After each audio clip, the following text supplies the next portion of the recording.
Every time you give in to your cravings, you're weakening your calling. But when you deny the flesh, the Spirit starts speaking louder. And that is where the real power is. Not in comfort, but in control. Let's call it what it is. A war. Every single day, every hour, every moment, you're in a battle between your flesh and your spirit.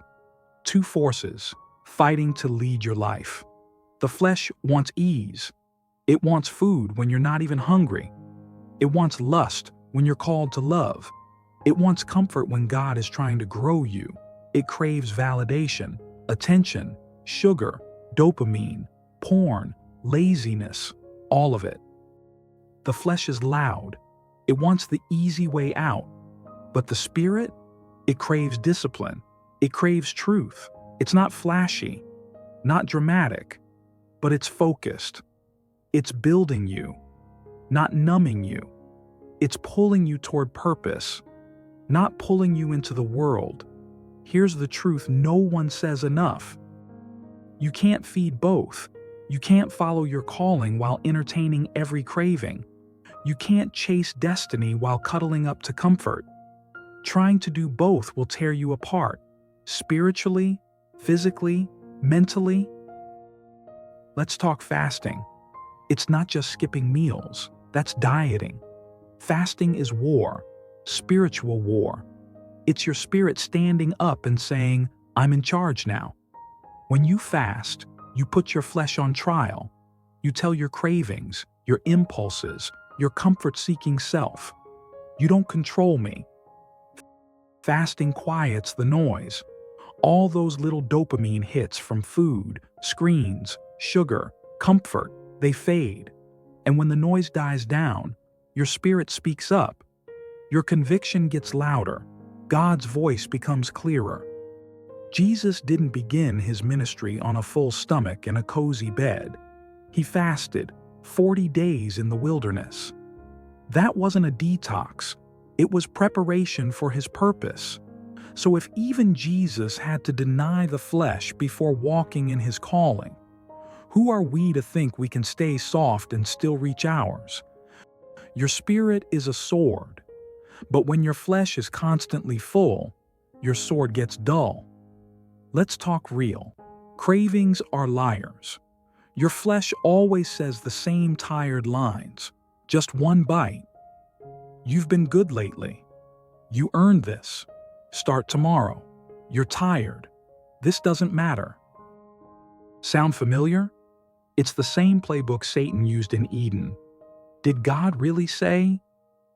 Just one seed of doubt, a twisted truth, and we still fall for it.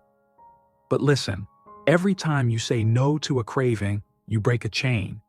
You weaken a stronghold. You train your spirit to lead. But every yes to the flesh builds habits of weakness. It builds a life where your urges are in control. You don't have a food problem. You don't have a lust problem. You have a submission problem. Who are you submitting to? Your cravings or your calling? This isn't even deep. It's basic truth. Whatever you feed grows. You feed lust, it escalates.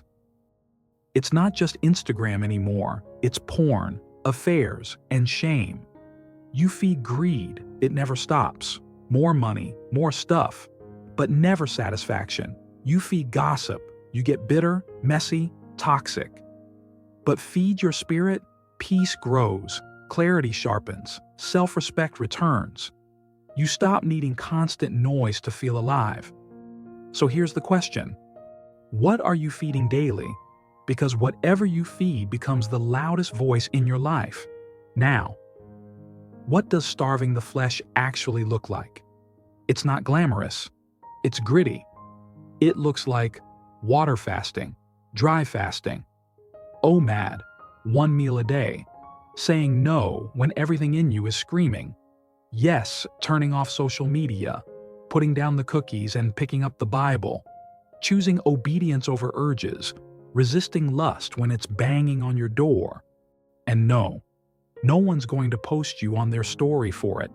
Nobody's clapping when you choose broccoli over brownies. But heaven notices. Every time you deny the flesh, your spirit grows stronger. You're not just losing weight, you're losing weakness. And feeding the spirit, it's just as intentional. It means daily prayer, not just when you're in the mood, but because your soul needs it. Reading scripture, not for a verse of the day, but to renew your mind. Journaling, gratitude, silence, worship, not just music, but movement. Turning your walks, your workouts, your work into worship. Feeding your spirit isn't about perfection, it's about presence. With God, with yourself, with your purpose. And the more you feed the spirit, the weaker your flesh becomes. Now here's the twist. The world tells you that power comes from indulgence, more sex, more food, more yes. But God says power comes from restraint, from self-control, from saying number. Real kings don't bow to cravings, they rule over them. Self-control isn't weakness, it's mastery. That's how legacies are built. Samson had strength but no control.